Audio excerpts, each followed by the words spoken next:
You know, one thing that I appreciate about you, Jake Butt, is that you have great facial hair. I myself cannot grow a proper beard. That's why I keep this little thing right here on the chin. It's about as good as it's gonna get, but you, my friend, great facial hair. As do you. Now, I think we both fall short of someone in particular, though. Yeah, Sam Hartman. I mean, that dude was rocking an awesome beard. My goodness. And now look at him.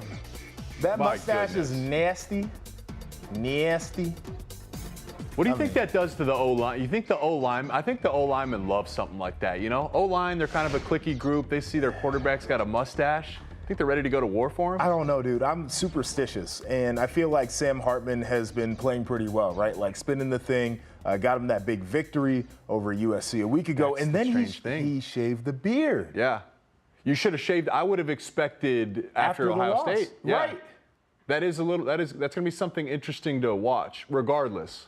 Man, does he have strong facial hair. Yeah, I think we should start tallying up the stats with the beard and then after the beard and see if that has any effect on the way the man is playing. But this is Red Corner, Blue Corner. It's a Big Ten show, so we'll get right to it right here on Stadium. That is Jake Butt. He's got his boy Paul Bunyan sitting right there, the great Wolverine in possession of the trophy. And that's Joshua Perry. That's also Joshua Perry, the mini bobblehead Joshua Perry. He's representing the Red Corner.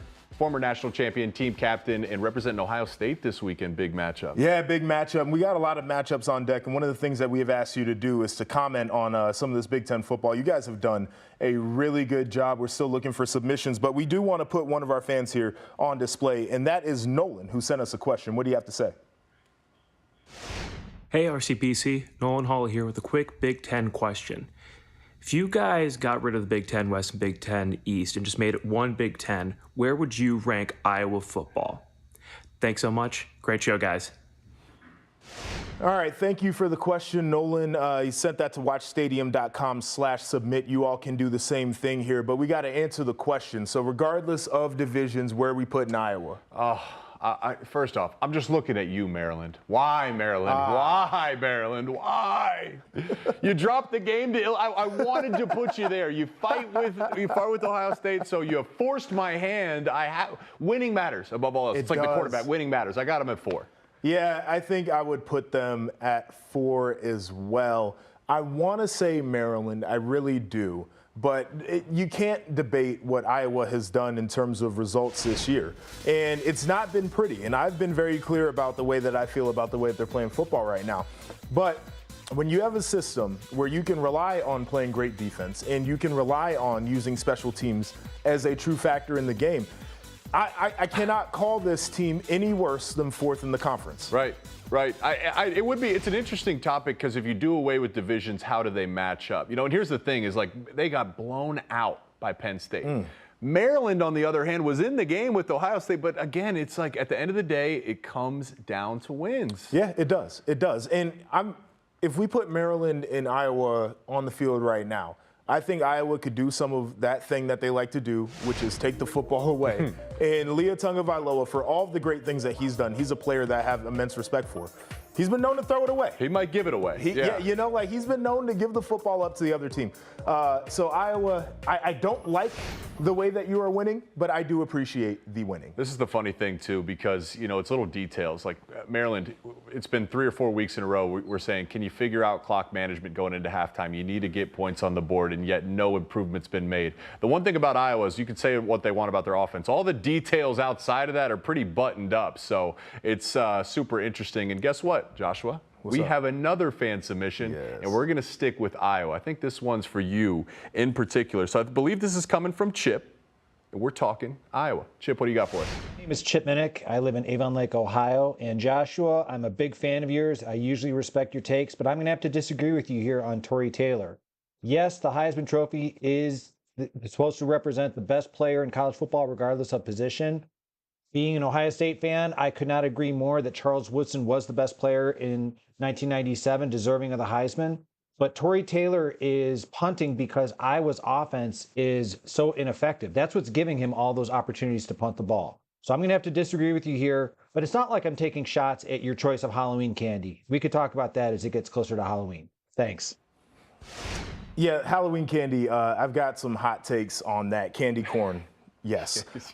Here's the thing about where I think we have this thing misconstrued. The Heisman it's awarded annually to the most outstanding player in college football. It doesn't say how that player got to be most outstanding, because if we're going to look at, oh, well, you know, Tory Taylor only gets to punt so much because Iowa's offense is bad. Well, quarterbacks only get so many damn stats because they touch the ball every play, right? And it's become a quarterback award. So we could use that same logic to try to discredit some of the guys who have been in New York for the Heisman ceremony as of late. So to me, if we're looking at most outstanding, you tell me a player in America right now who is better at their job consistently than Tory Taylor. You tell me one player in America right now who affects winning more for their team than Tory Taylor. I think it's a clear answer. Like, I know it sounds like a bad faith argument, and it kind of is, but at the same time, this dude deserves as much respect in the Heisman conversation as a guy who plays a more notable position. I think about the word outstanding. Like, what does the word outstanding mean? Like, hey, okay, you do your job.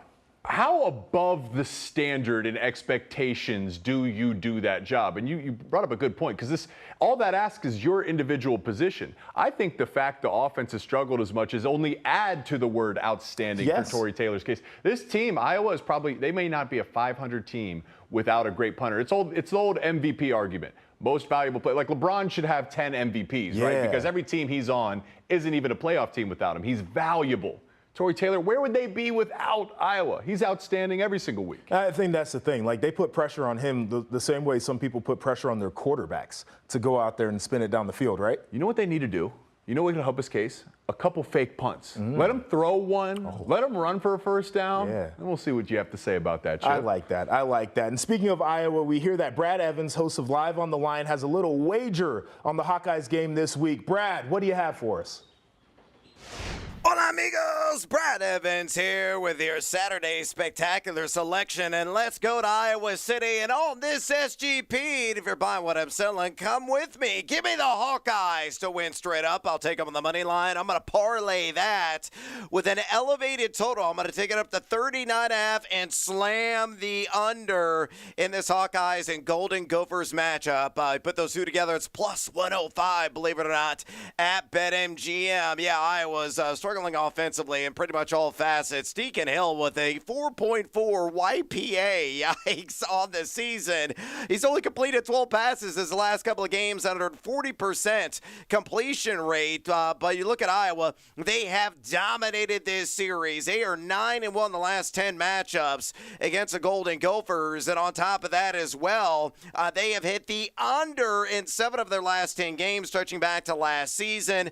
Points, they're not going to exist. I might as well don the leather helmets and watch this sucker in black and white, because it might be the first to 10 wins. Give me Iowa again on the money line, and give me the under on that old total of 39.5, and you score some plus money at BetMGM. Now go out there and make that money, Team Huevos. All right, thank you, Brad. You guys know the deal. Be sure to join him and the rest of the crew at Live on the Line every weekday at noon Eastern. They'll get you set up for a full slate of sports betting. That's right here on Stadium. But now it's time to check in on the Big Ten's weekly Zoom call. All right, I've invited only a few of you to the meeting this week, just because there is only one massive game, and that is Ohio State-Penn State. If it's so massive, why'd you make it a noon game? Well, because we had to make room for the other big game, Michigan State. Your game has playoff implications, their game has implications. Okay, let's just get started. Hey, do not sleep on us, okay? We rank 3rd in the country in third down defense. What is it on every other down? State, you're acting oddly sober. Are you not drinking today? No, this is Michigan State week. We don't drink anymore. We don't drink any less either. We're going to go watch replays of the Trouble with the Snap game. Call us if you need us. He has trouble with the snap. This is going to be a blowout. All right, back to Penn State. Good job, you guys, on your defense this year. You're number 2 against the run and number 1 against the pass. Yeah, and Michigan State's drink is stronger than your schedule. Okay, James Franklin has a win percentage of 70%. What is it against top 10 ranked teams? What's Harbaugh's? Can you guys keep it together for like 2 seconds?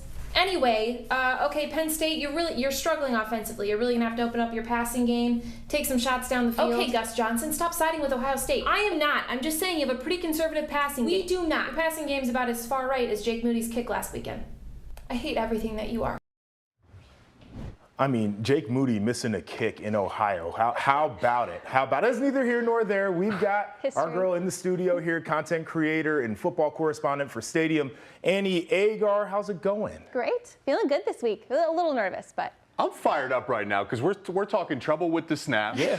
Someone put up my stats against Michigan State yesterday, and Annie's a Michigan-born resident that's a Buckeye fan. I'm extra motivated to try to handle business today. Okay, so now it's time to handle business because it is a Thursday. We're going to do a little trivia here. Annie, you and Jake are going to play a game going back and forth here to name the 7 most played rivalry games in the Big Ten. The first person to 4 wins this game. So Annie, since you are our guest here, you get to go first.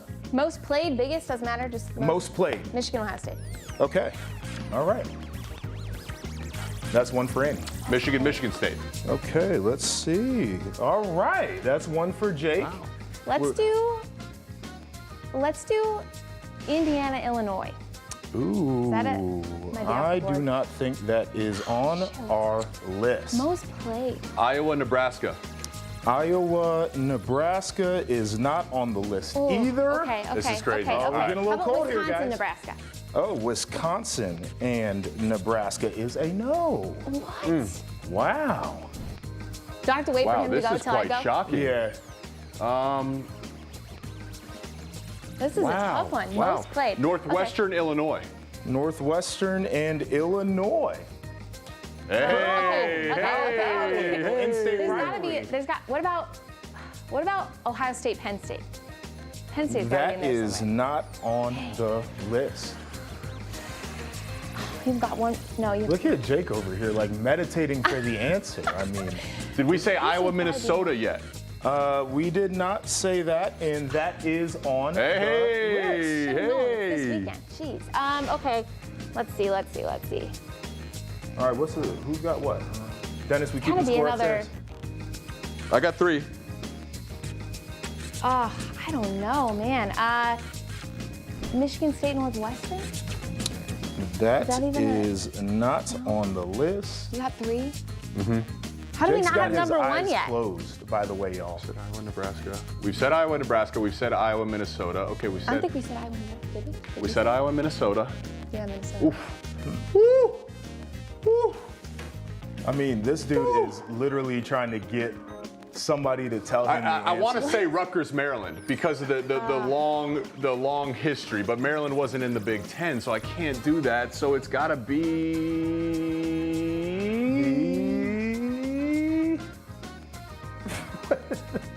Iowa, Illinois. That is not on this list. Thank God. Okay. I gotta catch All up. right, you guys get one more This is apiece. crazy. One apiece? Yeah. Jeez. Okay. Didn't you play in this one? I know. I'm total. This is now the pressure's on. I'm trying to think. I'm trying to think all the trophies. Let's do. Did I say Penn State, Ohio State? Was Yeah, that you did. set? Yep. I did. Shoot. Let's do. Oh man, I don't know. Oh, this sucks. Let's do. Is this Did a I say trophy or a true rivalry? Just the games that have been played. Like Illinois, Purdue. okay. Illinois, Purdue.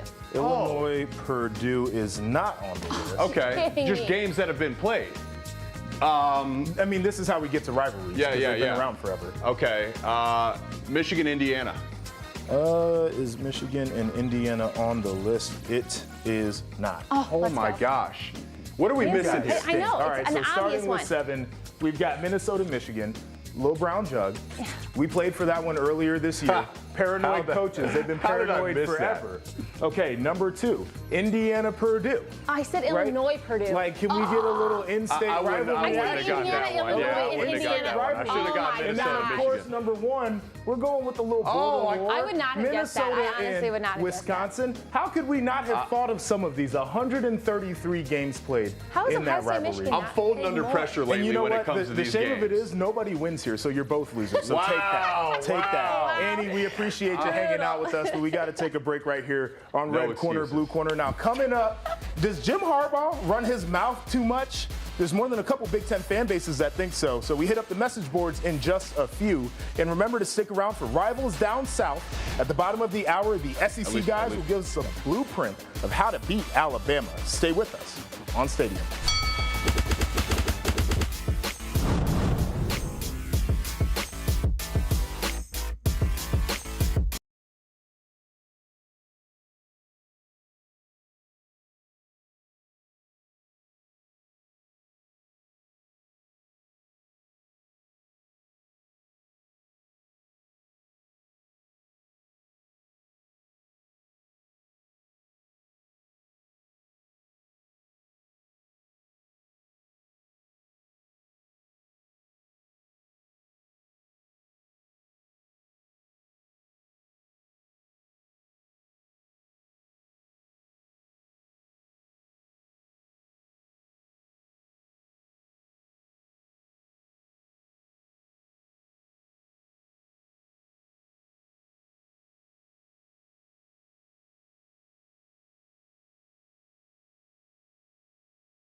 red corner, blue corner is back. And guys, I like the message boards. I absolutely love Bucknuts. And they had a bone to pick with rival Michigan. Boo Booey posted this complaint about a recent comment from linebacker Michael Barrett.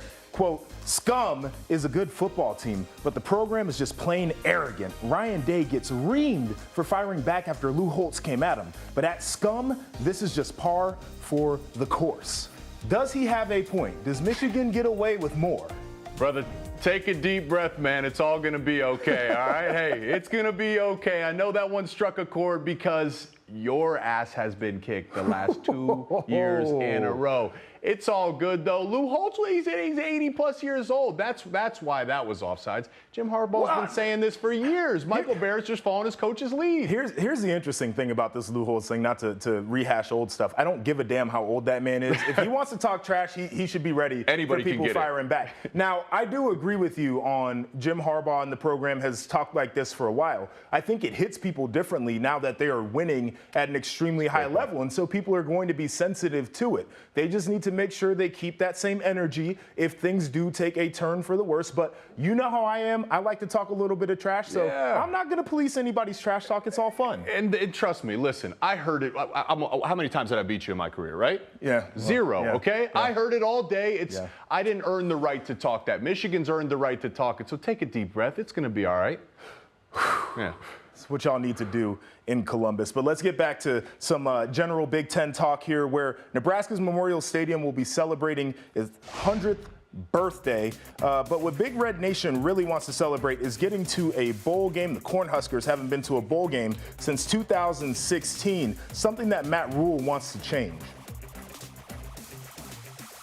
I go back and I just look at history. Okay, you look at the team. Look at Nebraska football over the last 8 to 10 years in the second half of the season. It's abysmal.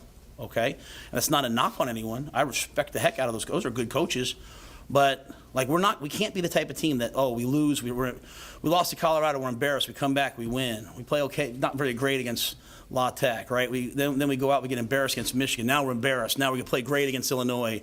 We just can't be that team. I don't want to coach that team, and our players don't want to be a part of that team. I run the program, and so we're playing as a team. So all that other stuff, it's why we haven't been to a bowl game.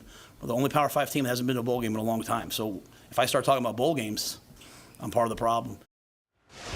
All right, now it's time to welcome in Brooke Fletcher, who's the host of the Clubhouse right here on Stadium, is also a sideline reporter for the Big Ten Network. And Brooke, you're going to be in Lincoln over the weekend with that guy. So what should we be looking out for? Leave him hanging. That's good. Sorry. No, damn. Team effort, you know. There you go. We're a team. Yeah, I mean, listen, these are two teams that are coming off bye weeks. They went in with some momentum on their side, but you heard it from Matt Rule there. They're looking to get to bowl games, right? And so they're going to have some change-ups. You got Brendan Sullivan starting for Northwestern. You got Heinrich Harburg starting for Nebraska there. I had an opportunity to talk with him earlier this week, and he was just talking about how they use that bye week to not only get some rest there, but also to work with some of their young playmakers that you're going to see on this offense. They got 3 freshman quarterbacks that are likely going to, wide receivers that are likely going to see some action for this offense. So, yeah, they got to develop that chemistry there. It's going to be a fight. He gave a lot of credit to Northwestern and how they've been fighting so far this season. So I think it's going to be a battle. What do you think, Jake? That's a big piece of this, too. I mean, Nebraska, Billy Kemp's their only receiver with more than 12 catches, right? So they're trying to find production from any which way. They're able to run the ball. So I don't know how involved these receivers are going to be. Northwestern struggled to stop the run. I expect some more of the read option, more of the triple option. But as you mentioned, don't count out Northwestern. Yeah. Seems like anytime someone doubts them, here they are 3-3. Man, to get to 4-3 and make a bowl game would be huge for both of these teams. I believe so. And to your point, talking about the young receivers for Nebraska, I think this becomes a good thing in the future because they'll have some seasoned guys, next year and the year after that have played some reps. Right now, probably not the most ideal thing, but they can flip that into a positive, no doubt. But we got a bunch of games this weekend that we're looking forward to. We want to pick some winners right now. So let's start with the game of the weekend across college football. Certainly here in the Big Ten, we got number 7 Penn State visiting to Columbus to take on number 3 Ohio State. Brooke, we're starting with you. What's your pick? Oh, no. How much time do I got? All right, I'm going to go with Ohio State here because listen, James Franklin, he is 1-8 versus Ohio State here, and he struggles against top 10 teams during his tenure at Penn State. Now, this is going to be a battle. I don't think it's going to be an easy win for Ohio State. I still have questions surrounding Drew Aller and just the diversity that we can see on this offense here. We saw a glimpse of what he could do last week versus UMass, but I'm still wondering if he can make that deep ball throw and we can see that more explosiveness against a tough team like Ohio State. James Franklin is 1-8, but the gap has tightened. This roster is ready to win now. I think the defensive front of Penn State is the difference in this. Ohio State struggles to block them.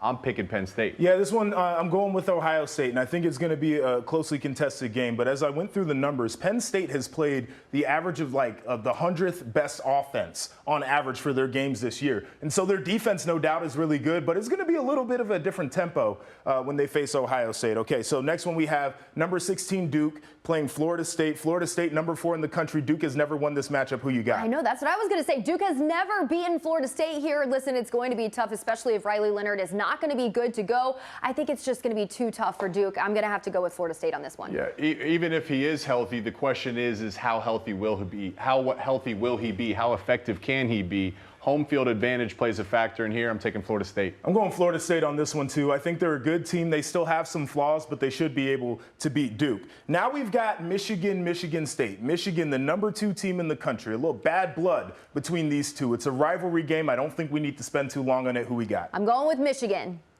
I'm keeping it short and sweet. Not much to say here. Michigan. Yeah, I'm rolling Wolverines as well.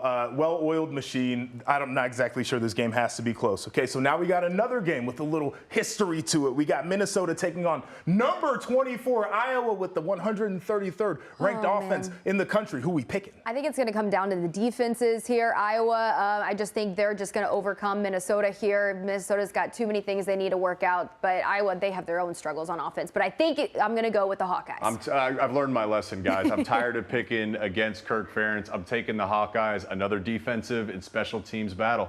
Hawkeyes for me as well. And then finally, we've got Wisconsin. They're taking on Illinois in Champaign. Who we rolling with? This was a tough one for me. I was really struggling, but I'm going to go with Wisconsin on this one. Tanner Mordecai out. Wisconsin descending. Illinois figured some things out last week. Illinois wins. I'm going Wisconsin. I think they can take the football away in this matchup. Illinois hasn't been great protecting the ball. Now we got the list here. Jake went off script a little bit, picking Penn State and picking Illinois. This should be an interesting one. The records will be totally different after the weekend. We appreciate you joining us here on Red Corner, Blue Corner, and we'll see you next week.